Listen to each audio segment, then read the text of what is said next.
Welcome, everybody. We're going to go ahead and call our December 21, 2020 meeting of the Paducah Independent Board of Education to order.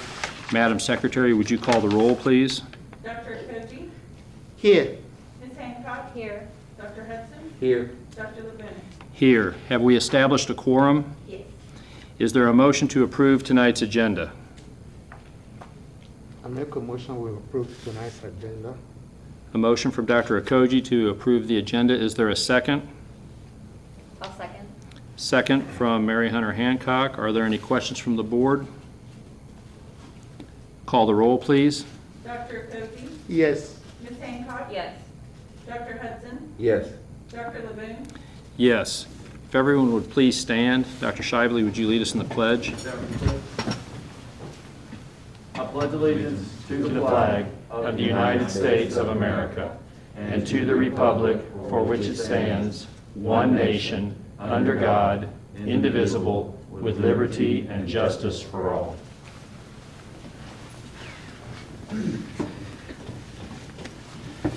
The first item on tonight's agenda is item 3.1. It's a presentation from Heather Anderson regarding transitional students. Okay, Lindsay and Heather, you are up.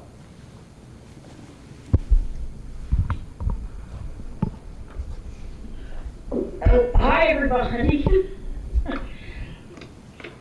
We are right now in the STAY band, which stands for School and Transition Assistance for Youth. We just got it about 2 weeks ago. It will serve our homeless and at-risk students. It's a collaboration between School Nutrition and the McKinney-Vento program. We're really excited about it and would like to show you around. So we have our shelving units here, and we've got school supplies, toothpaste, socks, everything a person could need to be a human. And we will show you the outside real fast before it gets too dark.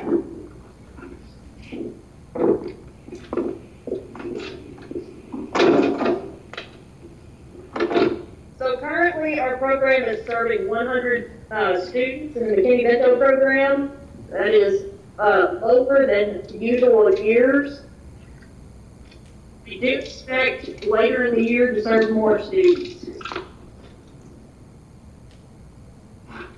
And we would like to thank our community for helping us with this.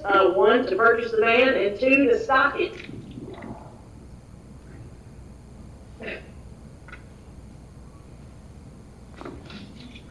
It's getting a little dark, so it's kind of hard to see how great it is on the outside.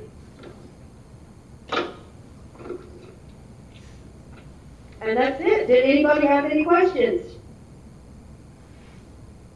Are there any questions from the board? Can you hear me, Heather? Yes. Okay, can you just tell us how, Yes, if we wanted to donate some supplies, how we could get those to you guys?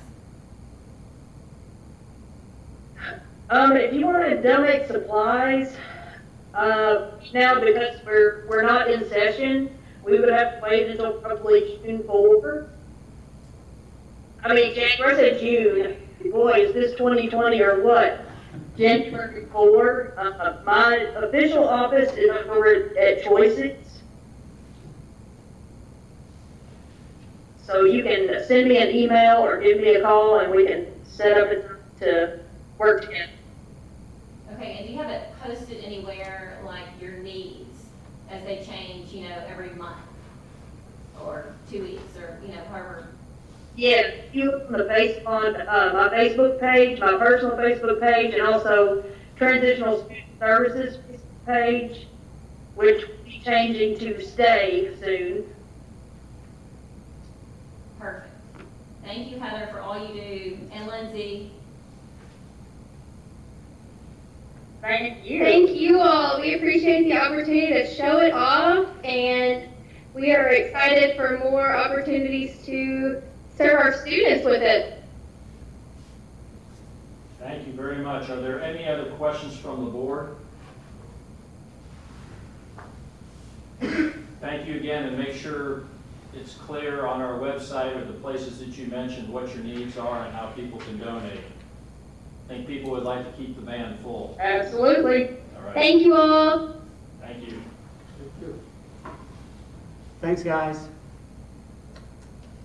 The next item on our agenda is item 3.2. It's a presentation regarding a new Head Start building. And this is Christy Lewis from Head Start and Eric Steva from JRA Architects.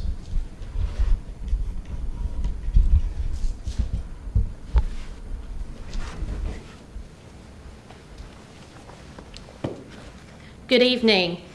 So Dale's going to help me with the slides here for just a second. You can go on to the next one. I wanted to show you a little bit about what our Head Start staff, at the very beginning, I wanted to kind of bring this focus back.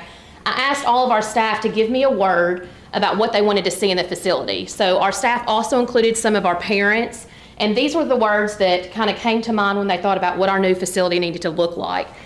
Obviously, you see the biggest word that the most staff put in there was safe. They wanted a safe learning environment. They wanted it to be inviting. They want it to be giving. We want to make sure that we're giving back to the community just as much as the community gives to us. We want it to be great. We want it to be full of play, love, community, blessings, technology, for it to be inclusive, comprehensive, innovative, engaging, interactive. With technology, our students have done a phenomenal job interacting with technology while we've been in COVID. So these are some of the words that have guided our planning, and I look at every month as Eric and I are talking and planning.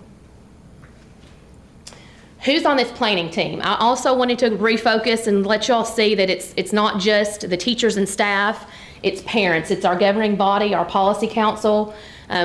I want to remind you that our Head Start program, when we meet with Policy Council, we have to have 51% representation of our Head Start parents. So at every meeting, we have to have that parent voice that helps guide decision making. So our parents have been a strong part of us looking at this Head Start building and what they wanted included as well. Our administration team is part of the planning. Our education team, we've got 4 or 5 teachers that were voted on by the teachers to help support this. Our family service team, which is our mental health, our family advocates, and our family service manager. District staff being Lindsay Barnhill with food service, Heather Anderson with our transitional services, and then community partners. I've been speaking with Wendy Lay at Four Rivers Behavioral Health, with Kelly with Mountain Comp, to ensure that as we're talking about services we want in our building, that our community partners are in the forefront of that. Also bringing in Baptist Health and talking with Troy and others to make sure that that health service area is what it needs to be. All right, just a little overview of what's going to be in the building. We'll have 15 classrooms with 20 children per classroom that could serve up to 300 children. One classroom is going to be dedicated to STEAM learning, which is science, technology, engineering, art, and math. We'll have a sensory classroom. Our related service space, which is occupational therapy, physical therapy, and speech therapy for individualized and small group learning. Community partner spaces for training, workshops, and parent meetings. Family service space. We have a dedicated mental health trauma-informed care play therapy space, because when our mental health experts come into our setting, they don't sit down with early childhood students and just talk across a table. It's a lot of work through play and learning. Heather Anderson will have a transitional space in our area as well, and I'll show you that here in just a moment when I walk over to the floor plans. We'll also have a health services suite, a library media center, a training area, which I'm excited about this as well, and partnering with Lindsay in our food service department. We'll have a small kitchen area in the training facility so we can talk to families about cooking nutritious meals. What's that look like? And then them have that hands-on opportunity as well. Within the building, there is the emergency storm shelter as required by KDE. We'll have 2 playgrounds at this facility. One will be more of a natural playground setting, and one that has commercialized areas. If you'll go on to the next slide. When I talk about natural playgrounds, I want you to see kind of what this means. In a natural playground setting, we have grass, we have rocks, we have stone, so that children can interact with nature and not always just a piece of metal or swing set. So I'll put my mask back on really quickly and show you, before I turn it over to Eric. a little bit about some of these special places. This is our admin suite area here. I'm sorry, Pastor Hudson. This is the admin suite area. Up here is our training facility. You've also got copies of these. Yeah, our COVID little moose that we've given in everyone. You've got half-size sets of all these, so, you know, later on or during this presentation, if you want to see something more detailed, Down here is our family service area, and this is where Heather Anderson will have office space for our transitional students. In this space, we have a washer and dryer, a shower area, and space where Heather can train one-on-one with families as needed. With our family service suite being down here, we thought that was important because some of our families need to be able to come into our center and not come through the entire building.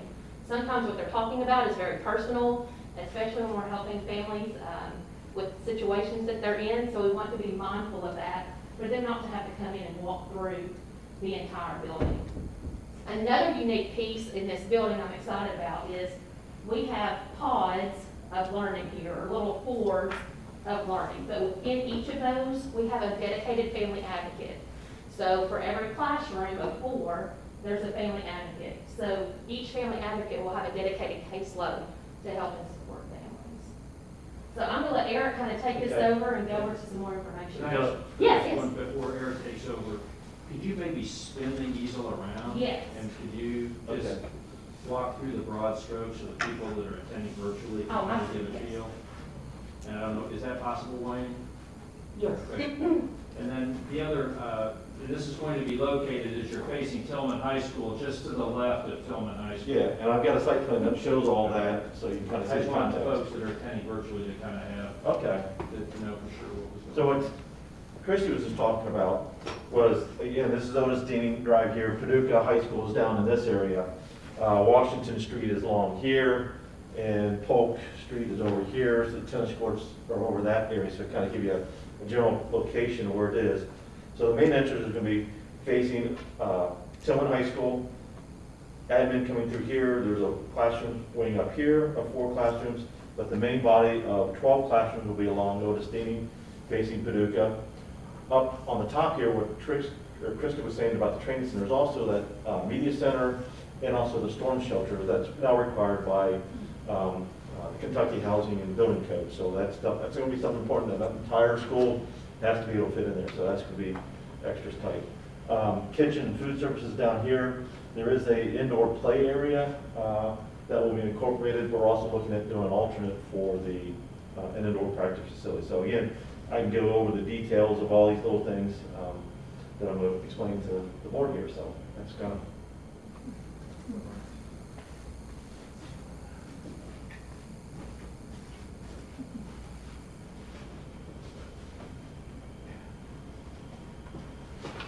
All right. So like, as Christy mentioned, front entrance is over down here, kind of on the main corner. We wanted to give that, a sense of presence on that main intersection down there. The reception area, there's several offices through here. There's Christy's office is in the corner. Again, a lot of visibility on the street, seeing who's coming up to the school. There's this blue areas, that's the health center, the health clinic, that's going to be in that admin suite. It could also have an extra entrance from the outside to come in, kind of a back way. She also talked about occupational and special sensory rooms, and that will lead to those 3 green spaces right here. So again, very centralized to all the classes, also right across from the main office area. And I can show you details of what's going to be inside each classroom on the next page. Again, this is that media center. There's the training area, and there's a little kitchenette that's also in there. That'll be available for teachers to be trained, parents to be trained. It's going to be a very flexible sort of space, but also serves as that emergency storm shelter. The idea is if there's a tornado warning, all the students and staff go into that building, shutters are shut, and hopefully get ready to storm. There's also, like Christy said, there's a family advocate in each pod. There's also a staff restroom. That's also each pod. So again, if they have to use the restroom, it's right outside and then it's right back in. So that's one of the other things that we heard. We get distance to the restrooms. We do have a couple group restrooms up here for if this is used after hours. We also have a group restroom down here for the gym, an indoor play area. So if it needs to be used after hours. Mental health, family advocate offices down here, transitions down here. It's got its restroom, shower, food pantry, clothing, closet. Again, very well equipped. The kitchen down here that's going to prepare all the meals that are then put in carts and wheeled down to the individual kitchenettes for service down there, and I'll show you that a little more. This is an indoor play area. The idea would be a rubberized sports flooring that could also double as an inclement weather, so the kids can come in and play there. There'll be a storage space here for all the tricycles and outdoor equipment that they can play with, that can get access to the playgrounds, or on snowy or wet days, they can come in here and play that. You know, we're looking at maybe an alternate for bleachers, for assembly, or other uses. And then this is an alternate for what is the indoor practice facility. So this will all be designed together. So the idea is that you can't build it this year, it would be easy to add on to, and there won't be a wall between it if it's all built at one time. So, any questions on the floor plan?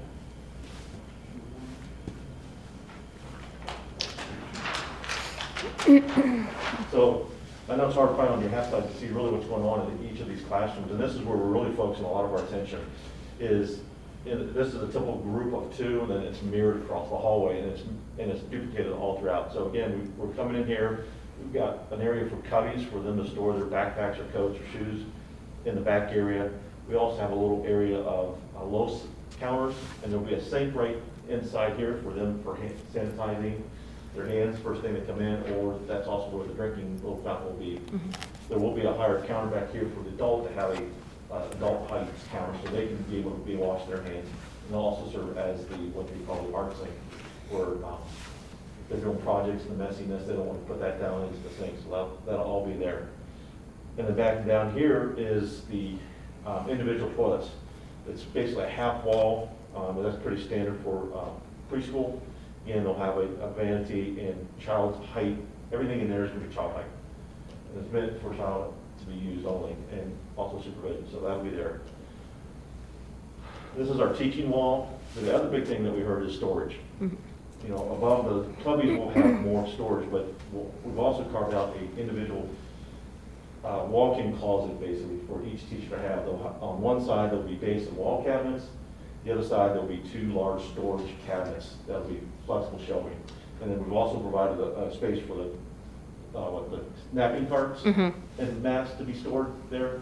So that's all taken care of, so that can be wheeled out of sight when they're not being used. The bigger thing that we've also included between each of these classrooms is a little kitchenette. Again, the food will be prepared down in the main kitchen, wheeled down in hot and cold service units that will be plugged in, and they'll maintain the heat back there. So this is more just undoing the packages, getting them ready for it to be served family style out in the classroom. And then we've also included a small observation room. I think that there's a lot of need for that. At first we only had it in one room, but the way play involved, it really developed where we've had each room have its own, or each two rooms have its own observation area. So it's going to be that two-way mirror glass that you can turn off the lights and observe. And we'll have audio piped in there so they can also hear what's going on in that classroom.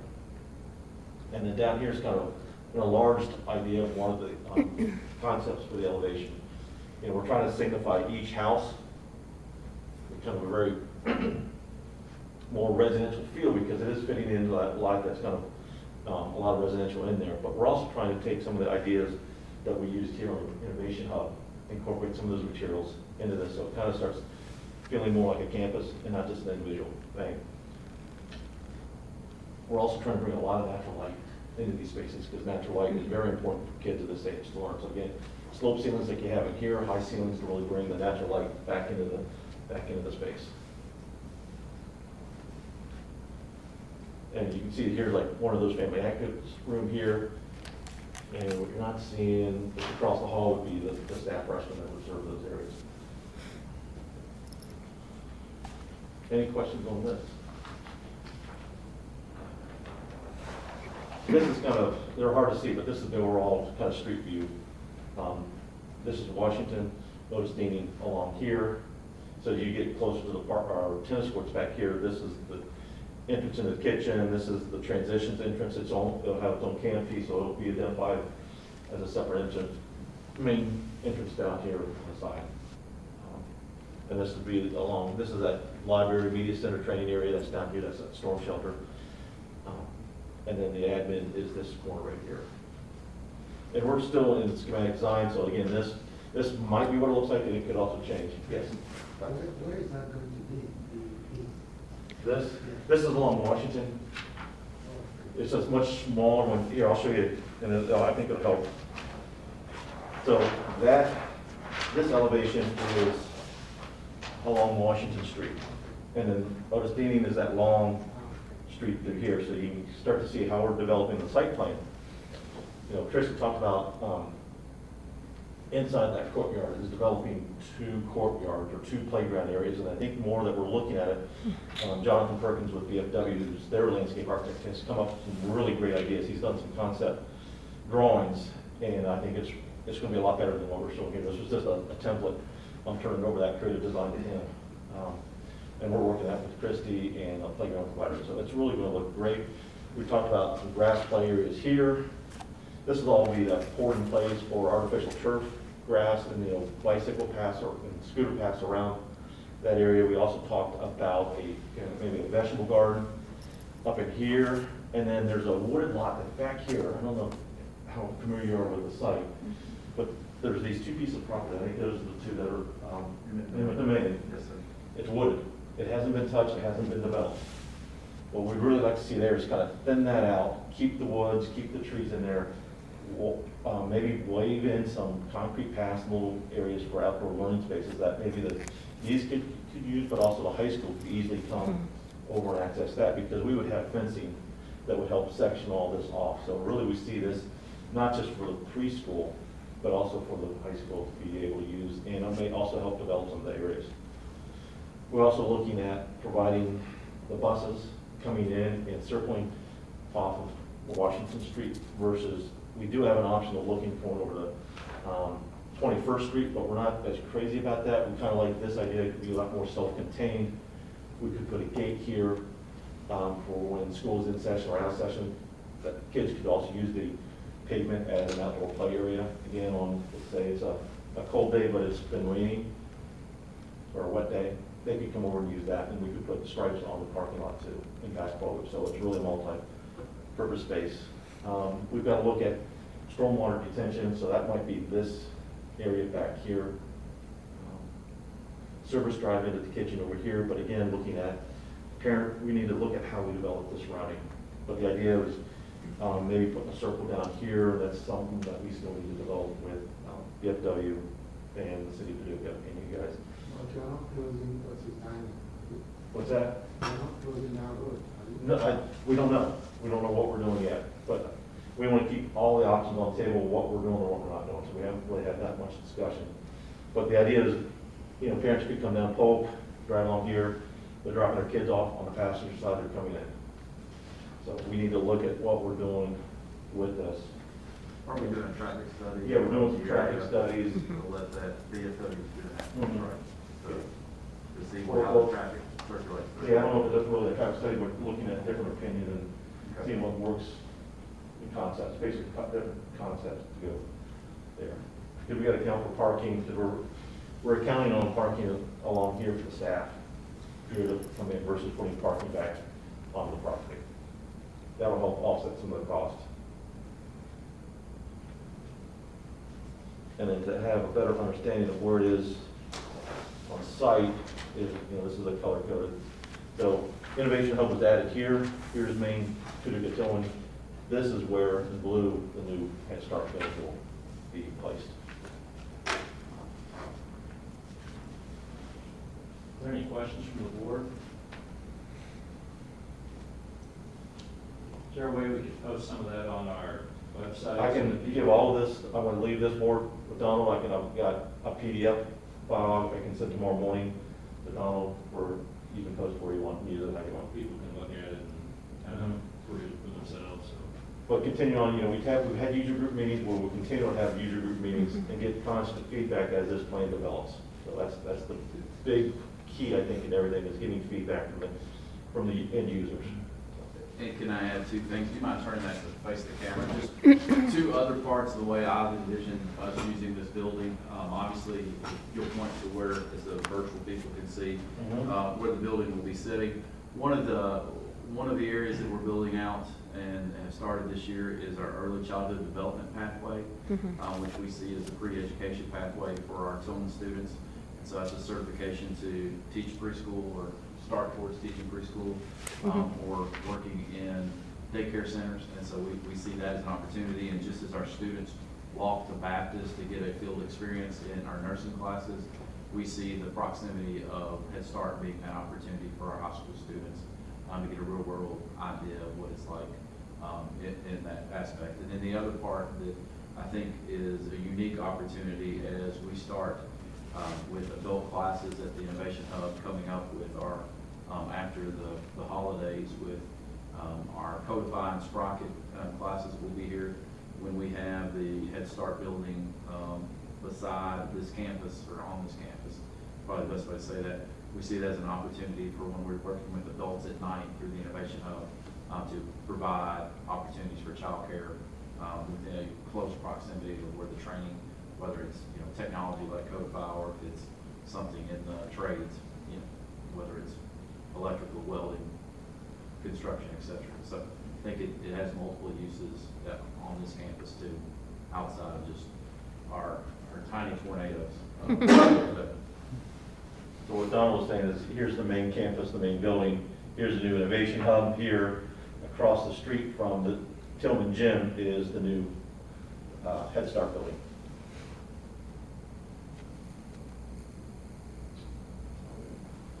All right, so thank you.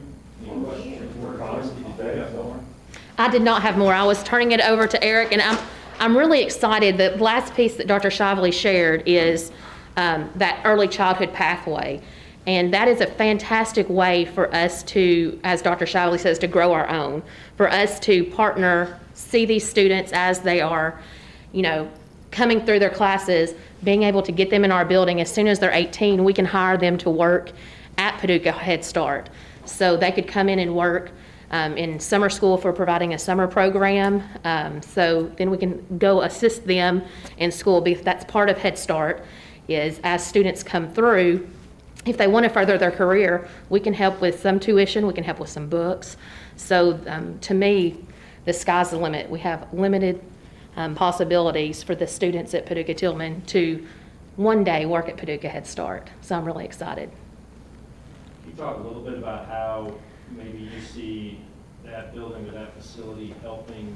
I think one of 4 bullets down on your initial thing was sort of community teaching programs and Yes. things like that. So will this allow you to provide more education of parents and trainings and opportunities for the pre-Head Start development? Yes, most definitely. So when we're talking about what community partnerships look like, one of the things that we do with our current families is we create what we call family partnership goals. So every family comes up with 2 or 3 goals that they want to work on during the year.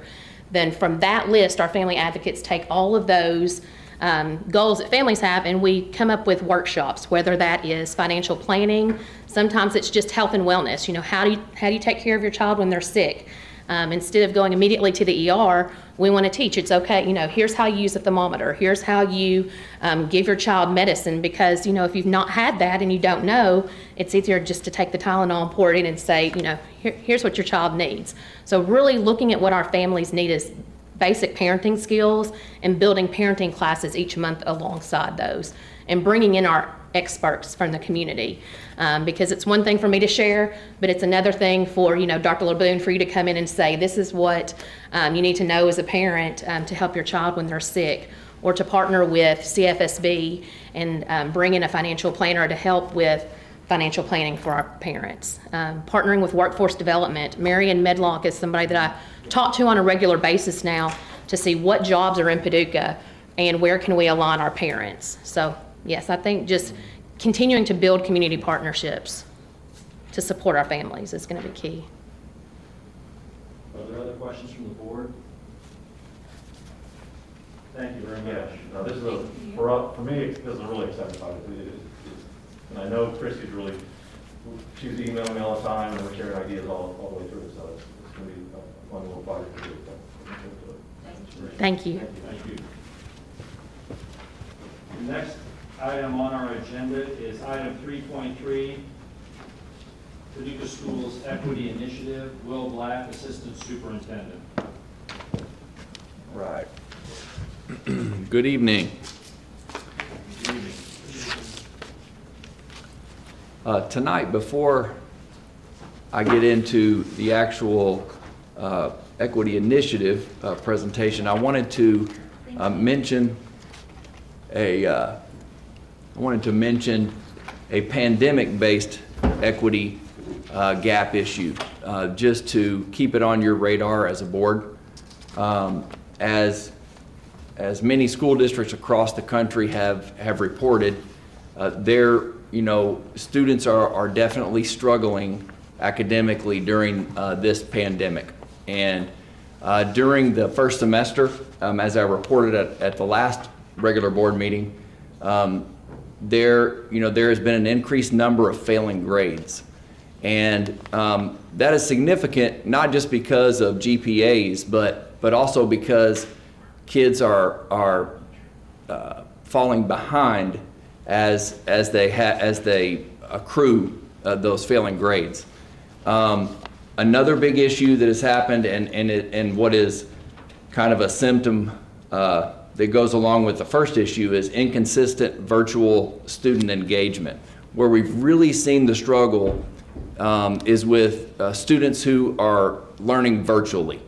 And that's for a variety of reasons, but among those is just not being in person at school, where relationships can be more easily built with teachers, where we can follow up with kids more easily. For a variety of reasons, virtual students have struggled. And then finally, there has been a disproportionate impact on economically disadvantaged students and students of color. And so as we move forward, I just want to remind everybody that as we move forward with a larger district equity initiative, we are simultaneously faced with a pandemic related equity gap that is exacerbating some of the existing achievement gaps. And so for our district, we have taken some actions over this past semester. The first was removing technology roadblocks. That was the major impediment to learning from the very beginning. Either a student not having a computer at home or not having access to home internet. And I'm happy to say that those roadblocks are removed. We have, through the help of federal grants, local funds, as well as local donors, we've been able to give every 6th through 12th grader a student device, and we've been able to shift our existing devices down to the elementary level to meet the needs of students who don't have computers. And at the same time, we've also been able to provide assistance with internet to families who are struggling to get connected at home. So I'm happy to report that has been an initial success. But we've also, starting in October and early November, we began providing daily academic supports at community centers to virtual students.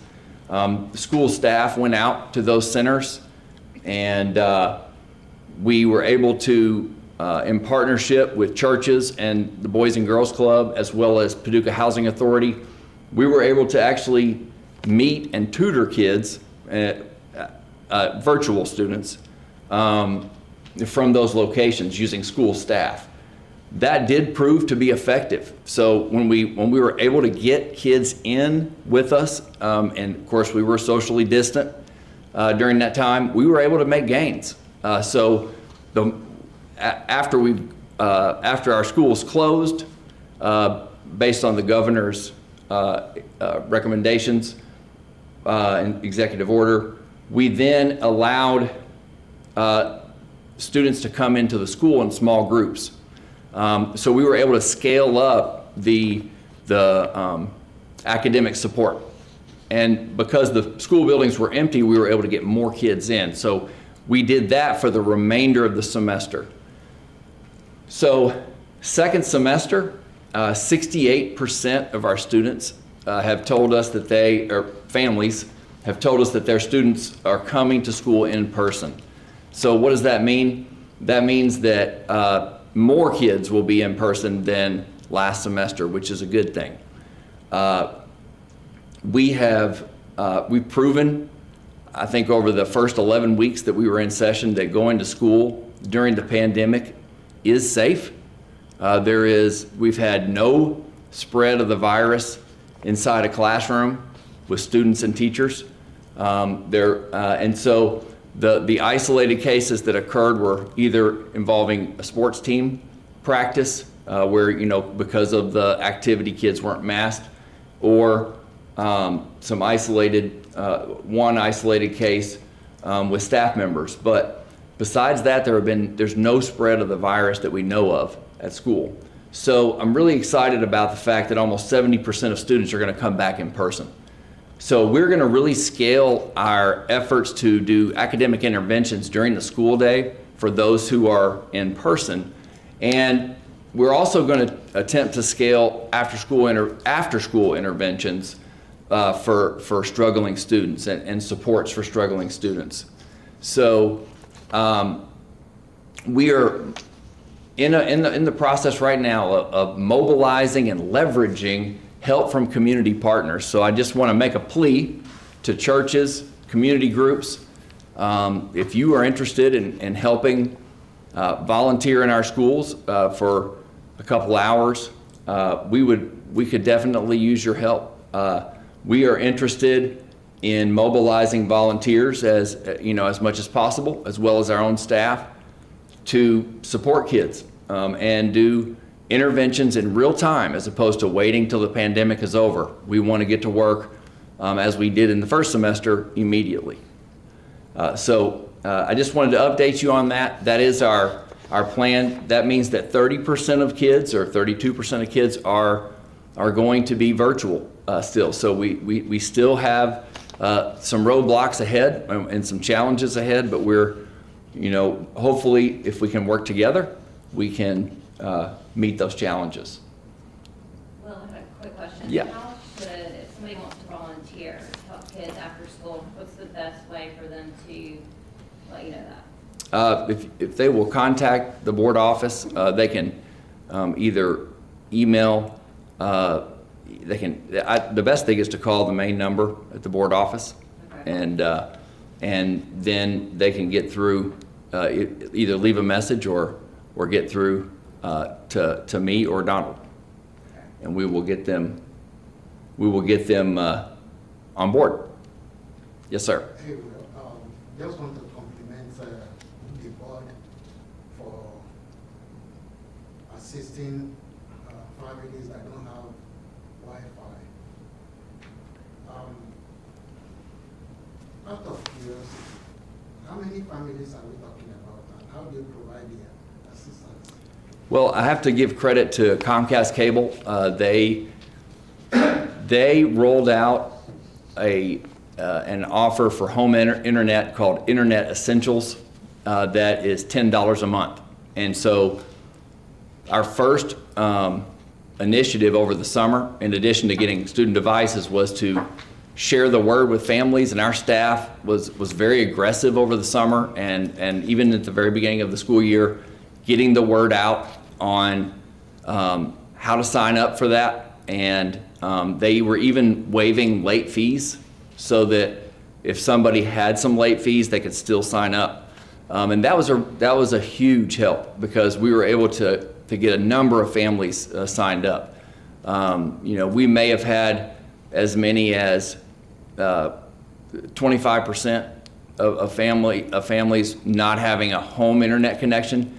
Maybe they had a phone internet connection. We had many students that had internet on their phone, but not home internet where they could work on a computer easily. So that Comcast offer really helped us. We also benefited from local donors who provided funds for internet support. We also benefited from the last mile program that came a little bit late. It came in November, but we were able to utilize it as well for families where the Comcast deal did not work, where it was not practical.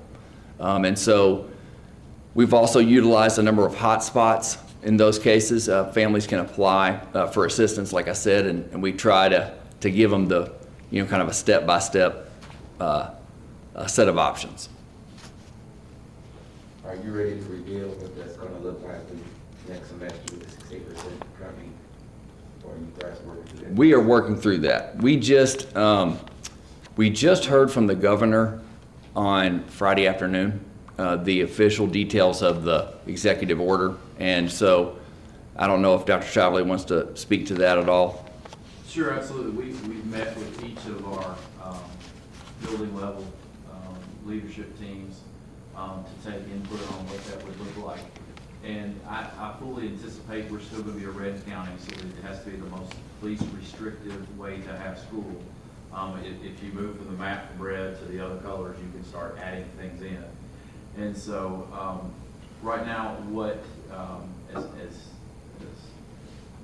Will said, we got the executive order on Friday afternoon and had a chance to look through it, but we were prepping on what that would look like. And so what I anticipate would be we can come back January 4th, but the governor recommends the 11th. And what that does is that gives us a 10-day incubation period from the holiday of New Year's Day. And so I think it's wise to listen to, it's not part of the executive order, but it's a recommendation. So my recommendation would be for in-person instruction to start in the most restrictive version of school that we would do on the 11th. We would start virtually back, have a week of virtual instruction starting on the 4th, which keeps with our calendar. If you remember, we have 6 weeks of instruction, and we've got a week off in February, and 6 more weeks to spring break, and then 6 more weeks and we're done. And so with that, there's been an overwhelming request for us to do, again, 1 out of 3 children is virtual. So to have a virtual day each week and go to an A-B schedule, meaning our blue and tornado, just like we started school year, with the one tweak. We've heard this a lot, especially from our elementaries. We've heard it also, I guess, from our high school, from lab settings, but Monday and Tuesday be the same group of children so that you could do a 2-day project with them. And so instead of blue tornado, go blue, blue. Wednesday be the NTI day for all students. So we can really focus on the virtual kids and students that day, and then come back Thursday and Friday as the B group or the tornado group. And so when you look at the percentages of students, that does obviously get us around 34 to 40% in each classroom as we would look that over district-wide, which definitely gives us opportunity to continue to stay 6 foot away from each other. I know that puts some challenges on our families for childcare, which we've been for the last several weeks with everything being virtual. The one thing that I would want to mention is as we progress through that, what I think it also allows us to do is if you're at 34 to 40%, to start looking at children that need more than 2 days a week and start working with that within the school team of identifying children that potentially come 3 days a week, 4 days a week based on their needs. And so if they're behind or concepts that we need to reinforce, there is the Wednesday to do like we have been doing, but maybe potentially even a Thursday or Friday as we build that out over the next 6 weeks. And so wouldn't want to start there, but I think that gives us the flexibility to provide additional supports to target children within the school day. So that's after the weekend of taking that through and talking with Dr. Levine on that. But that's I think that's overwhelmingly the best plan at the moment. So is there any questions on that? No thoughts? Just quick, do you think 68% is going to be the cutoff, or do you expect more? We are 64 kids away, or excuse me, 69 children away We were earlier today when I looked at it, from hearing from every child. And so so that's 99% response rate. And so I anticipate we're going to be around 68, 69%. Not more than that. No, sir. No, sir. And so when you start looking at classrooms, as we get out of the red, if you're looking at 70%, generally kindergarten, 70% of those students would be, let me do my math real quick here, would be, we're usually about 20 in the kindergarten classes, 14, 15, maybe 16.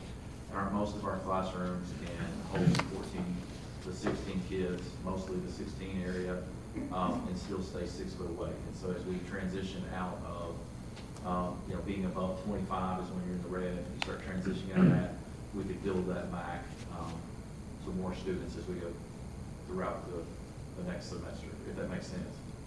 Yeah, I'm just concerned about that percentage that's not coming back to school. I understand parents want to be safe, but I'm just still concerned about that percentage. And I hate to say this, but if there's a kid that's struggling at 32 or 32%, I'm worried about that child. Absolutely, and we've looked at, we took tutoring out to the community, the first, after fall break, and had those centers as Will talked about. Very important to take our resources to children if they don't feel comfortable being here. And so when we've looked at how we would extend the school day with the partnerships and conversations, we're trying to initiate at HAM to build this out for students that are at school. The other side of that is how we continue to provide resources out within the community, opportunities for tutoring and specific help with children that are virtual all day, every day. And so that's, we've been looking at it as the kids that come, with roughly 2/3, and then a third that would be not with us, having to provide services to children in either model.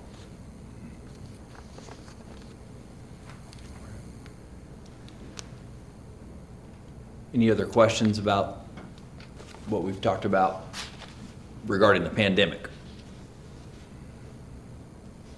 All right.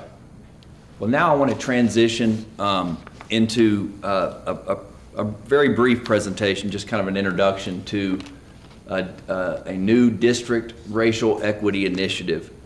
And during the last meeting, the board asked me to serve as a district point person or coordinator for a new equity initiative focused on issues of race. In beginning that process, looking at that initiative, there really are 3 steps that are very important, I think, right off the bat. The first is to acknowledge that there's a problem and face that problem honestly, and begin to spend time listening to people. I know the board over the past few months has received public comment and feedback regarding issues of equity, concerns around issues of equity.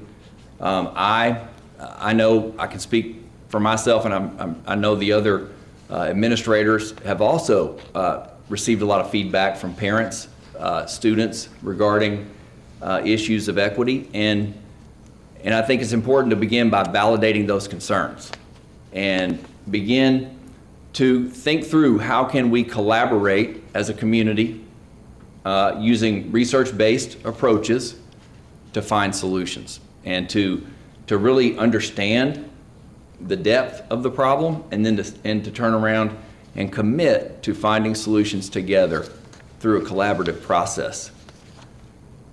And so we've begun to have some conversations with 2 Kentucky universities and 2 experts on issues of equity. The first is Dr. Gregory Vincent from University of Kentucky. He is actually part of a new initiative at University of Kentucky College of Education. It's called the UK Civil Rights Initiative. And this is a collaborative initiative with the National NAACP. With the NAACP has come together with the dean to to try to create a sustainable program that brings theory to practice around issues of equity. And Dr. Vincent, says that because of the support of the university and NAACP, they were able to really put some funding toward this initiative to provide resources for school districts to improve around issues of equity. They take a community-based approach that is very tailored to the particular school district or community that they're working with. So we've been in conversation with Dr. Vincent just about what might best practice look like. What does the research say works when it comes to facilitating an equity initiative in a school district? The second person is someone that people here in Paducah may know.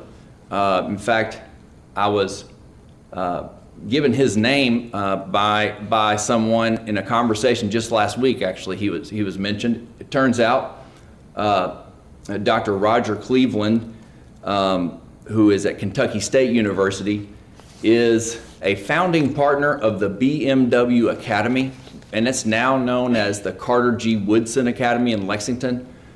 And this academy has been formed for probably 16 years, I believe, 15, 16 years. And actually, another of the founding partners came down here. Her name is Roz Akins, and she spoke with a lot of ministers in our community about doing something similar here.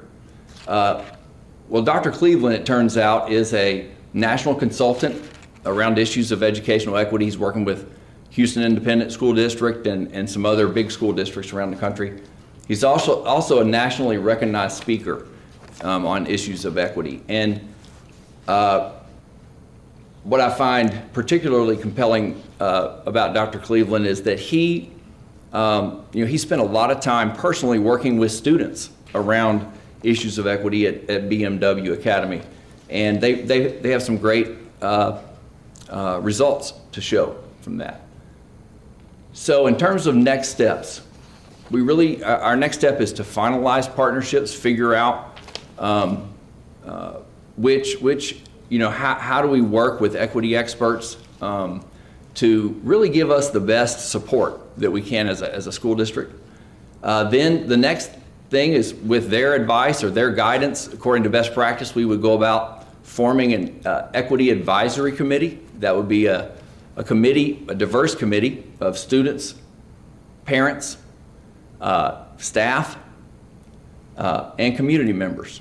And so that committee will kind of oversee the process and really help refine it and customize it for our district. And then last, begin a district equity audit. And so that's a pretty standard thing to do when a school board is interested in studying equity and really improving equity in their district. That's an independent district equity audit conducted by the experts with the help and with the kind of oversight of the committee. So those are the main steps. I'm excited about the opportunity. The last thing I'll say is the district wants to get to work on this very quickly, and we look forward to beginning the process in January. So, any questions? Yeah, go back to forming an equity advisory committee. Oh, yes, sir. And their job, their responsibility would be what? What's the key? Well, just to work with the whoever's doing the audit. Like, in other words, to help first. The audit is really a standardized process. It involves surveys, it involves focus groups, but then the committee comes together and discusses all that data. And they start looking at, okay, do we have a thorough understanding of issues of equity, and what are potential goals, that come out of this? What are things we need to target? And I guess for me then, I would look for maybe a fourth step who monitors this? Once we put this in place, it's been formulated, we've gone through the audit and all of that. Where is the tracking and the checks and balances? Where does that fall? That kind of thing. And that I really, that is a huge issue, and it's an important issue as we move forward. And I know those two experts have some research-based thoughts on that. You know, how do we number one, select goals? How do we then go about addressing those goals? What's the timeline? What kind of metrics are we going to use to measure whether or not we're being successful? Okay, how are we going to know we're getting better? And then lastly, you know, and I think, you know, definitely the board, you know, has a big role in this. How often should we report that data? You know, how often should it be, I guess, reported to the board and how can the district use that data on a really short cycle to improve? So these are all absolute, you know, so this is not meant to be an exhaustive list of steps. I mean, this is just the beginning steps. And, you know, my hope is that the Equity Advisory Committee can really help formulate the rest of that process under the guidance of the experts. It just seems to me that, and again, I might be speaking prematurely, that may necessitate even personnel as a part of the process in the future. I don't know. Yes. I mean, you're doing a lot as it is, the curriculum. But when you look at this process, it's going to be an overwhelming process. Yeah. And just to make sure that we stay on track with that, I can see that that's a possibility. But again, Yes, sir. I know this is.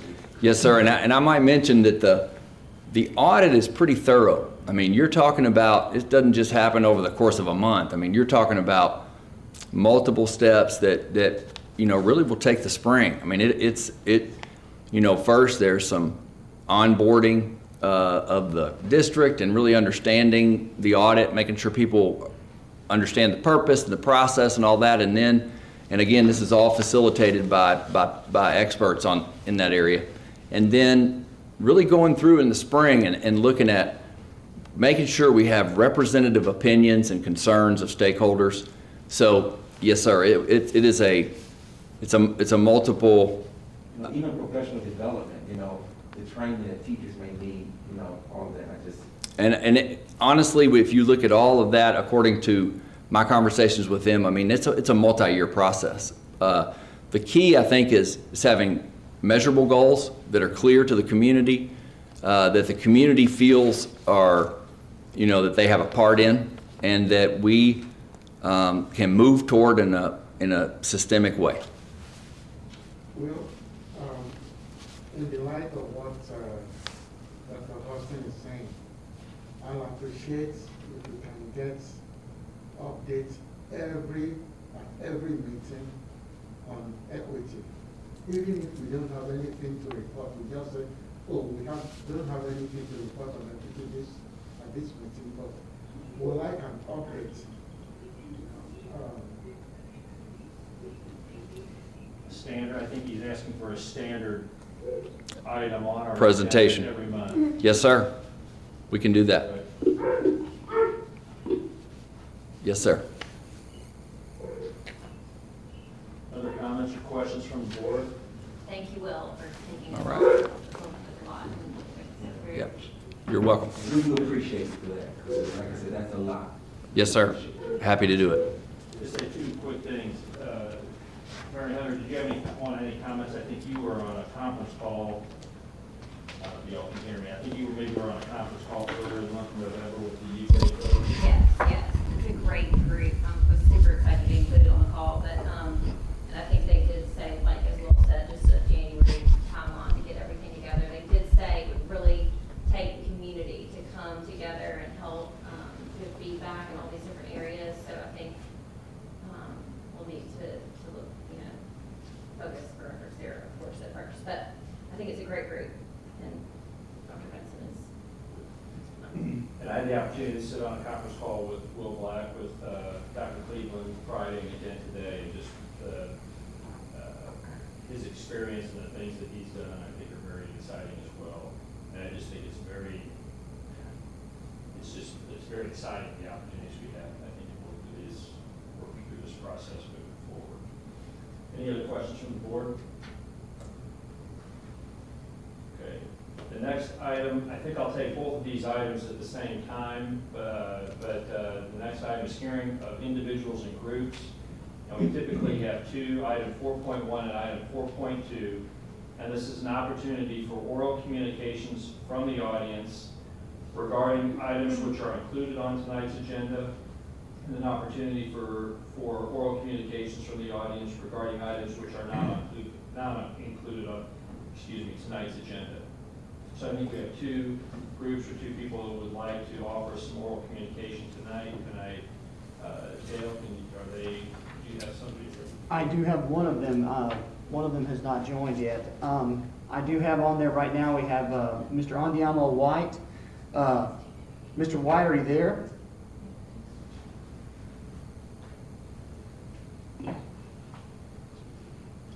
Can you hear me?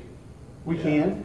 So typically Okay. these comments when we have our standard board meetings are usually an opportunity to make comments for 3 to 5 minutes or so for either items that are on our agenda or that are not on our agenda. So, Mr. White. Okay. I don't see the agenda, but I'll go ahead anyway. What I want to discuss, of course, is dealing with Donald Shavli about the suspension that you rendered down as your decision. I'm sorry? We can hear you okay. We're I'm good. sorry. No problem. My thoughts about that is this, that one, that you had, I don't know, reason for the special board meeting 2 weeks ago. I'm assuming it's because of the billboard that was coming out, you wanted to get ahead of that. It's fine. But my thing is this, that with this 40-day suspension, what you've done is told our African-American kids, basically the whole student body, that the way Mr. Shavli demeaned our culture was nothing. It meant nothing. And one thing about this that really upsets me, I've dealt with, from my last meeting that you all got to witness, I've dealt with racism myself at a job here in Paducah. The city alone has a lot of racism, and there's no secret about that. But I've dealt with it. My 14-year-old child, my daughter, at 4 years old, had to deal with it. That was 10 years ago. And what she had to deal with was a child when she was at preschool at the Emmanuel Baptist. She came home and told me about one of her classmates telling her that she can't play with her because she's brown. That's our city, that's our school system. That's a parent embedding in their child at a very young age hatred. That's what Dr. Shavli did. And whatever he says was 2002, which I honestly don't believe. I'll say it's 2006 based on evidence I see on the picture.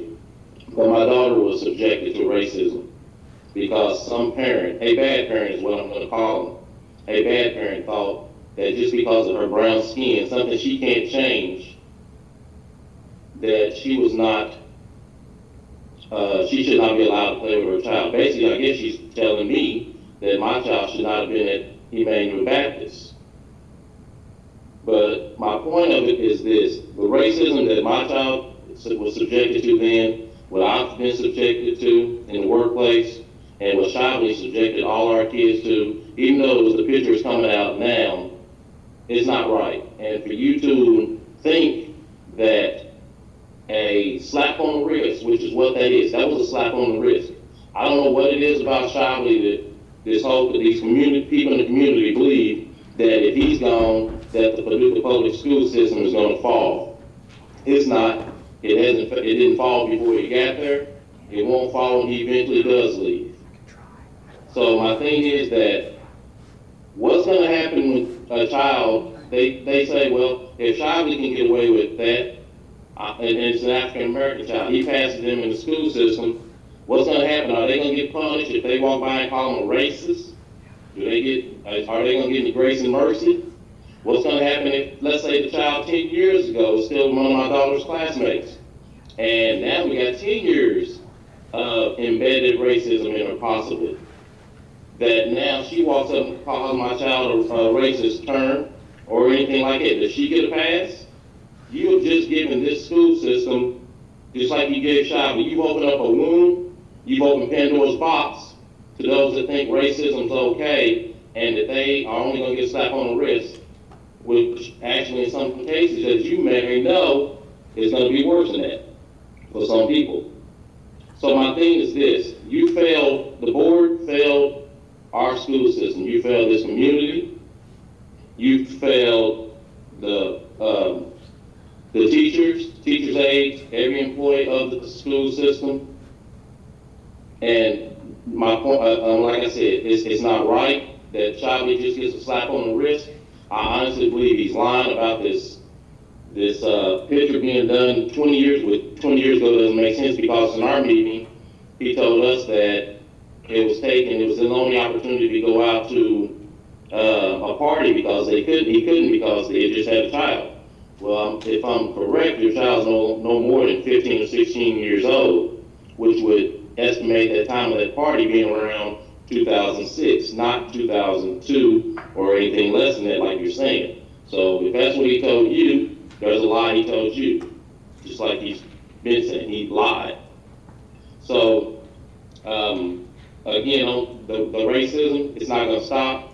All you did was enhance it, and you're gonna let a lot of kids think that it's okay to demean other races. Of course, McCracken County, Marshall County, they're gonna think it's okay when our kids go play for the school, but to go represent Paducah Tillman, they're gonna think it's okay to walk in there, be in the stands with blackface. What's gonna happen? We've known Marshall County's always made racist remarks. Has anybody ever spoke to their superintendent about that? About the racism that our kids are subjected to when they go to Marshall County to play basketball? I've never heard anything about it.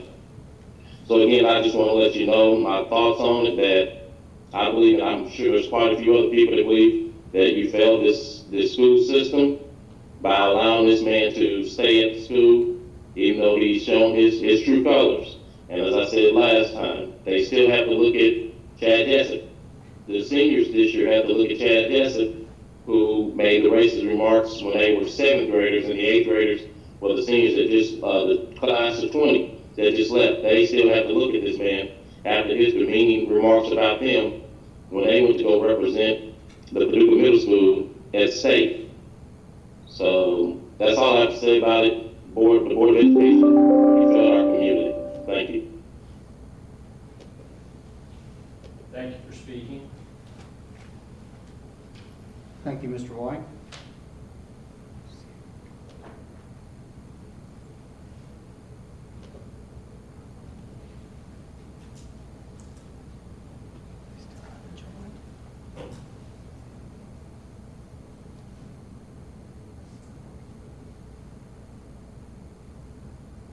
We've reached out to the other one that wanted to present, but they haven't joined yet. We're trying to see if they're having technical difficulties. Can you continue to try to reach them? And then, I don't know, maybe you said we could reach them on cell phone and let them know that they're having problems. And then what we'll do is we'll go ahead and move on with the agenda, but if you're able to get them, we'll circle back around and give them an opportunity to speak. So we're going to move on to the next item on our agenda, which is item 5.0, the consent agenda. Is there a motion from the board to approve the consent agenda?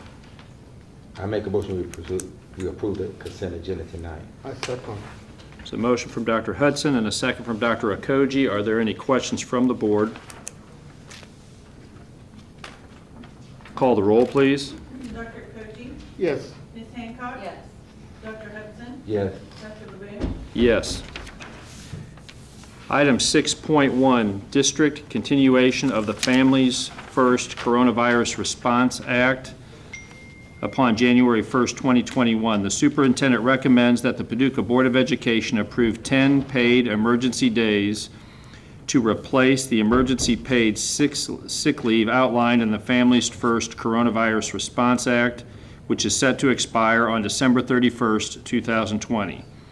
The emergency days will be provided for the same qualifying reasons and paid in the same manner as currently outlined in the FFCRA. Any employees that have taken paid sick leave pursuant to FFCRA will only be eligible for this leave to the extent that they did not exhaust paid sick leave under the FFCRA. If the Families First Coronavirus Response Act is extended, then the district will continue to follow the act as outlined. Is there a motion to approve item 6.1? I so move. There's a motion from Dr. Okoji. Is there a second? I'll second. Second from Mary Hunter Hancock. Are there any questions from the board? Could you explain this a little bit more? Absolutely. That's wordy. The Family First Coronavirus Response Act was initiated last spring and provides each of our employees in our school district 10 COVID days that aren't sick days, aren't personal days, that if you have to go to isolation because you've contracted the virus, or if you have to go to quarantine, you have those 10 days that don't get you sick in your personal days. And so with that, the act runs out at the end of this month.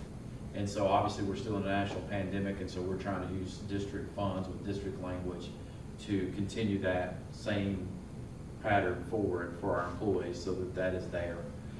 In April, I believe, if it's not April, it was March, the board approved emergency days for the superintendent to grant that would be above and beyond this.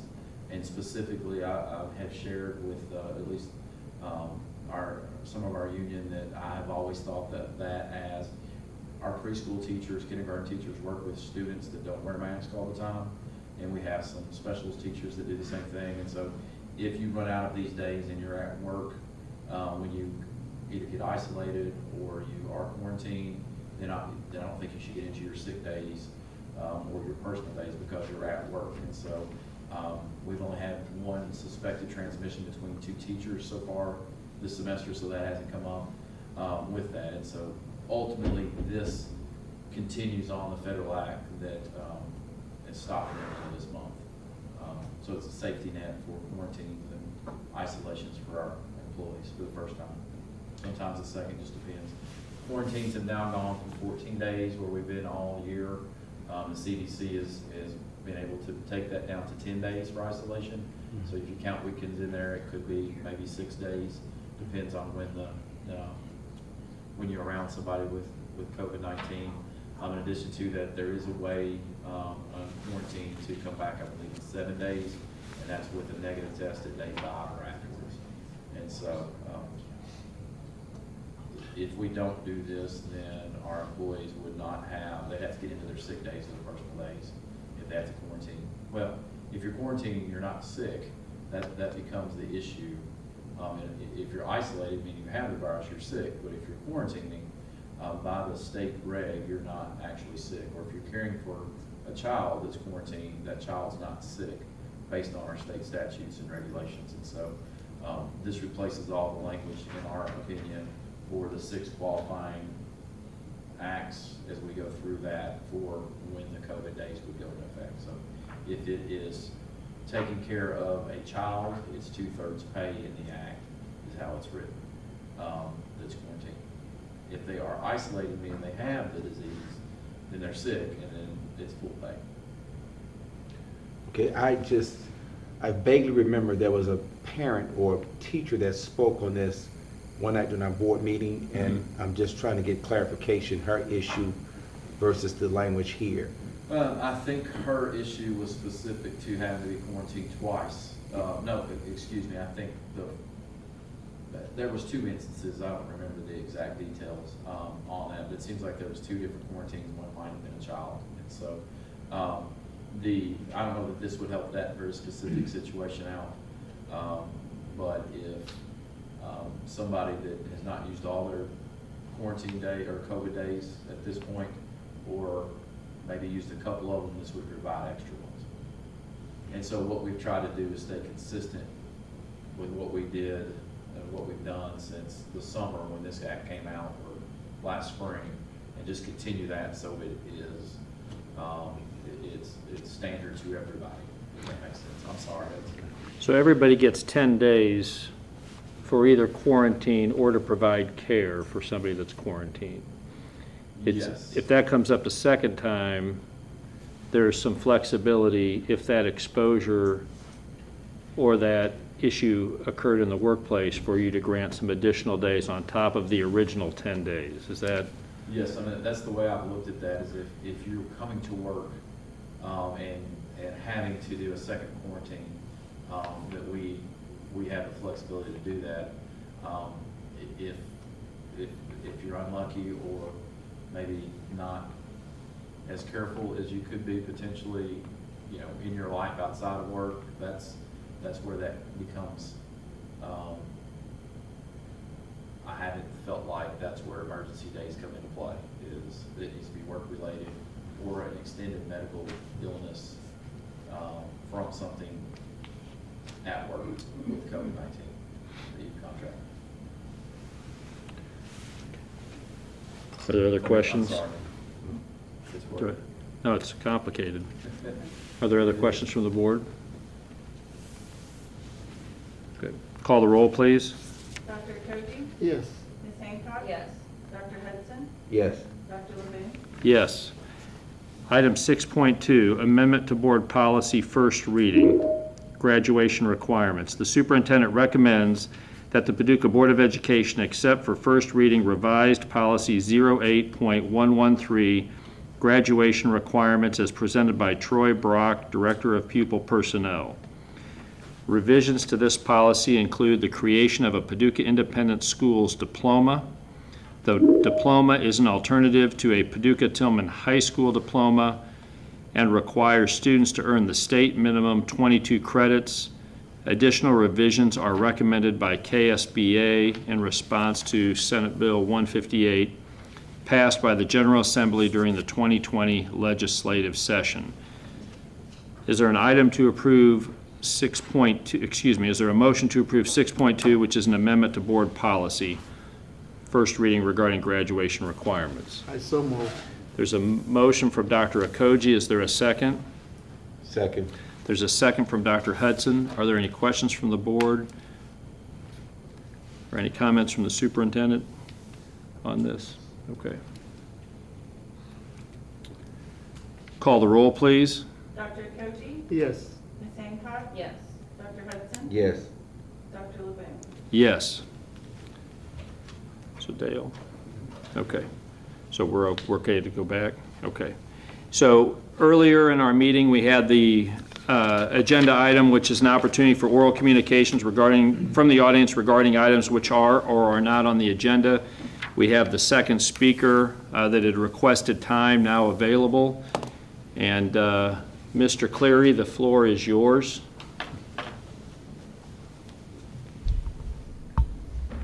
Yeah. Yes, I'm here. Okay. The floor is yours. We're having a little trouble hearing you, but you can go ahead and we'll. Okay, can you hear me now? Yes. Okay. Only thing, in fact, I apologize. I didn't have that particular link. I thought it was on Zoom. That's the reason why that I had trouble. But evidently it's echoing, but you all can hear me okay. We can hear you okay, Mr. Cleary. Okay.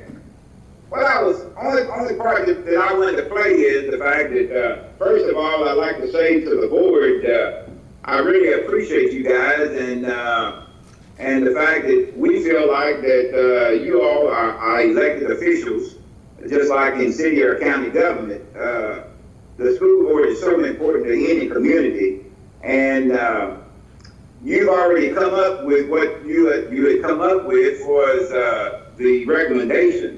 And my part is the fact that I just want the record to show that we at the NACP still feel like that the alternative we feel should be is the fact that Dr. Shipley would resign. But we got to move past that because of the fact that that was what you all decided not to do. So to me, that there is water under the bridge, and we got to move on.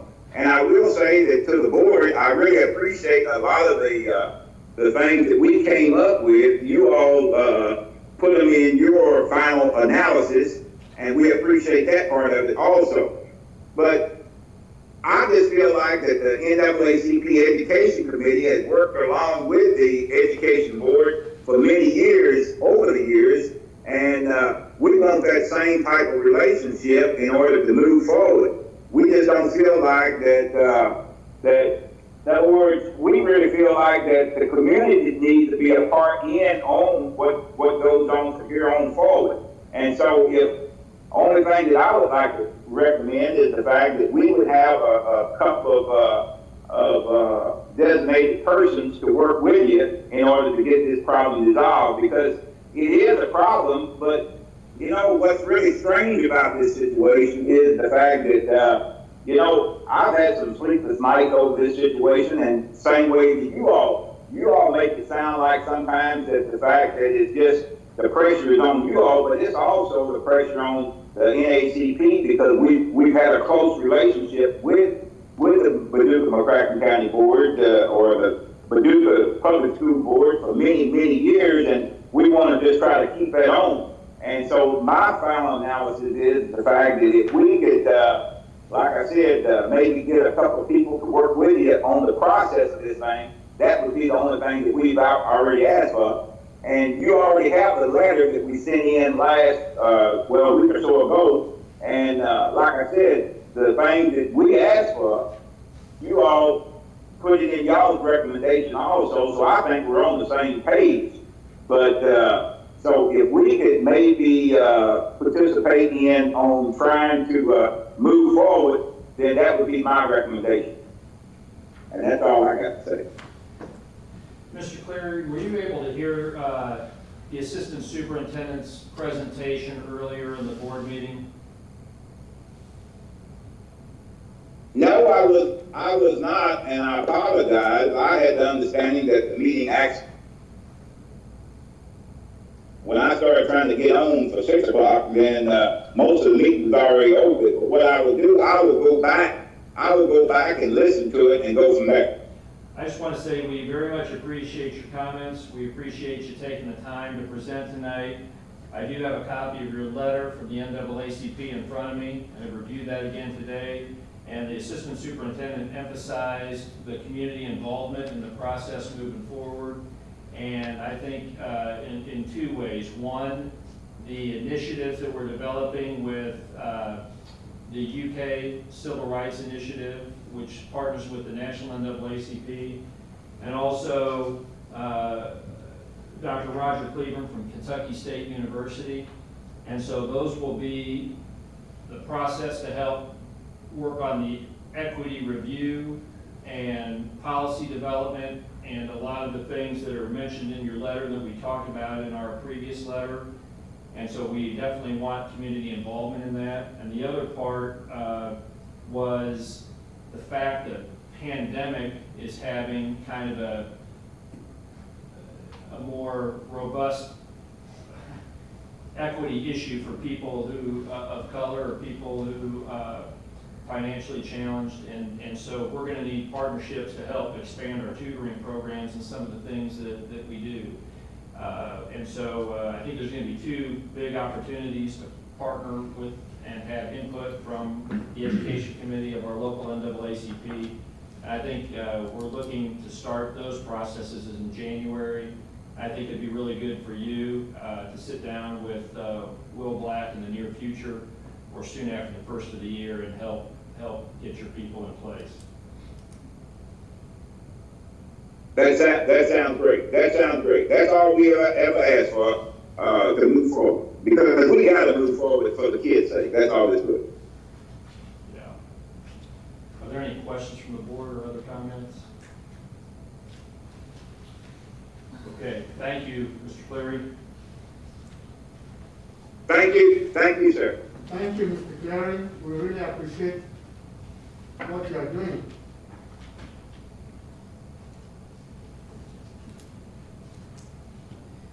Okay, we're going to move on to item 6.3.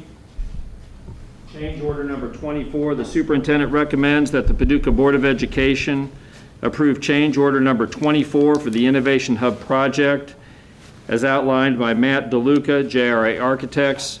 The contract sum will be increased by this change order in the amount of $410.36. This change order includes a cost add to the original contract amount as a result of PCO 086, which adds a translucent exterior window film to the windows as vestibule 100A1. This will prevent sight lines to the structure and mechanical units above the vestibule ceiling from the exterior of the building. All right, so is there a motion to approve change order number 24? Make a motion to approve item 6.3, change order number 24. Is there a second? Second. There's a motion and a second. Are there any questions from the board? Call the roll, please. Dr. Koji? Yes. Ms. Hancock? Yes. Dr. Hudson? Yes. Dr. Levine? Yes. Item 6.4, change order number 25, BG 17-179. The superintendent recommends that the Paducah Board of Education approve change order number 25 for the Innovation Hub project as outlined by Matt DeLuca, JRA Architects. The contract sum will be increased by this change order in the amount of $48,076.64.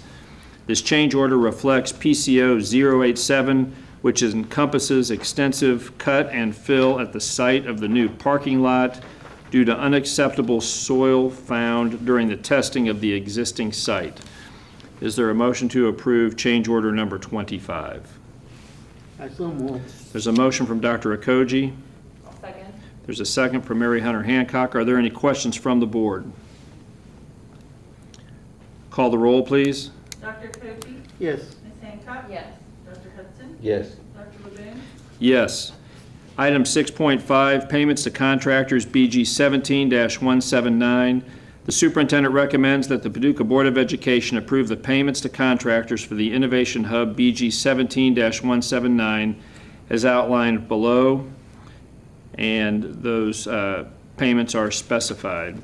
Are there any, is there a motion from the board to approve item 6.5? I make a motion to approve item 6.5, payments to contractors for BG 17-179. There's a motion from Dr. Hudson, a second from Dr. Okoji. Are there any questions from the board?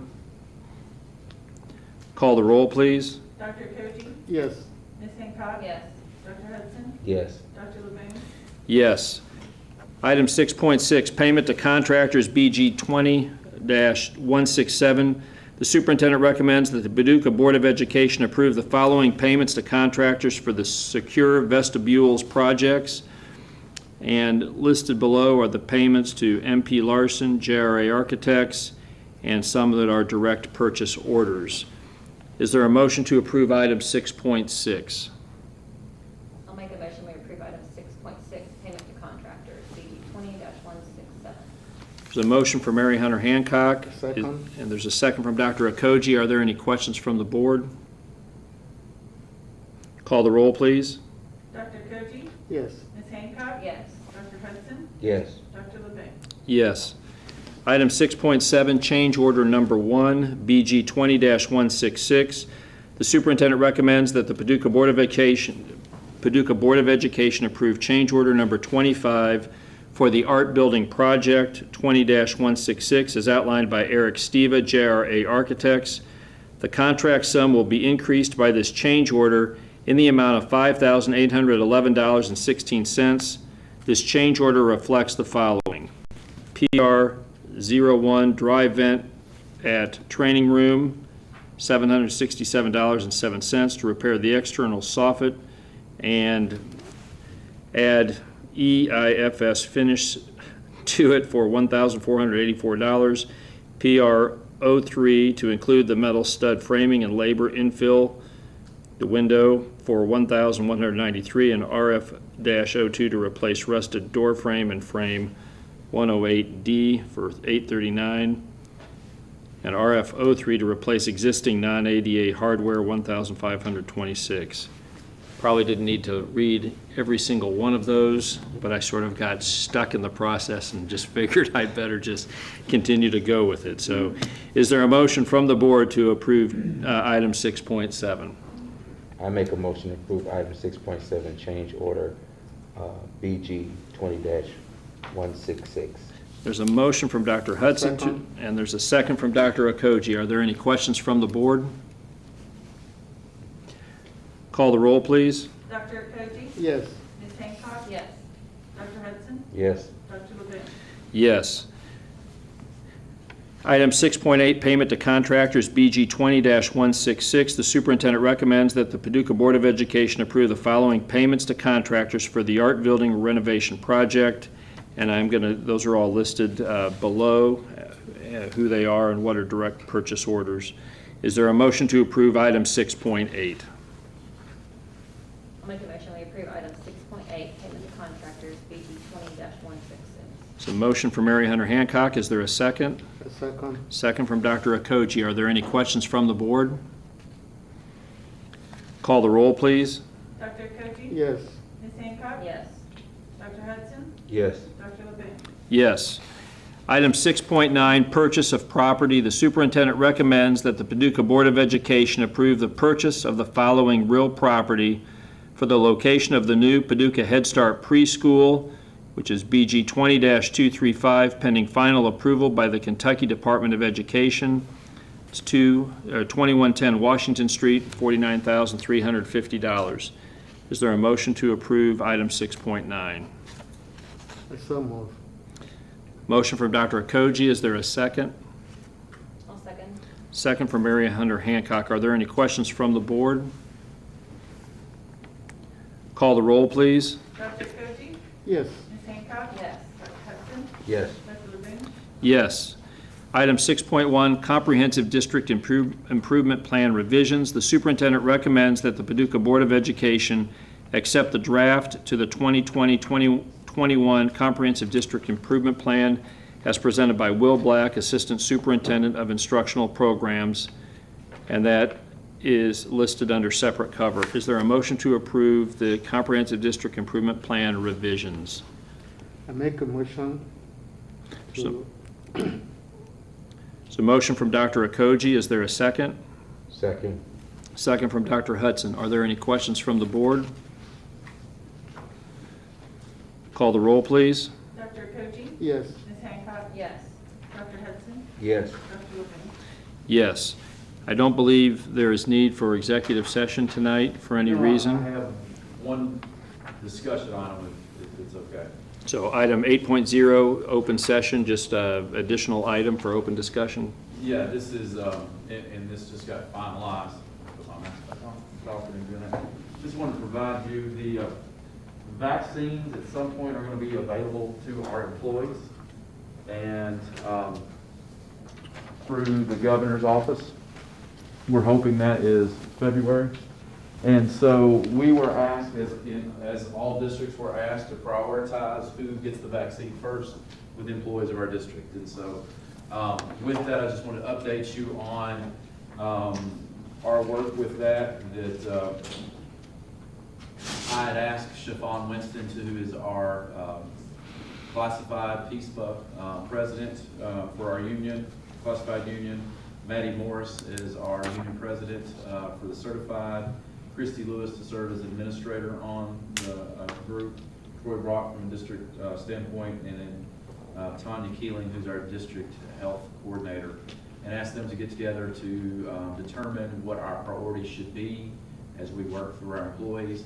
We have right at 85% of our employees that have responded to the survey, and right at 68%, I believe, earlier today, that are willing to take the vaccine. And so what I'd ask is input to design what that process looks like as we start moving through the employees that want to take the vaccine when it's available to us as a school district. And so Priority one group is, what they came up with is what I'm presenting to you all, just to inform you, and see if there's any adjustments that you think we need to look at.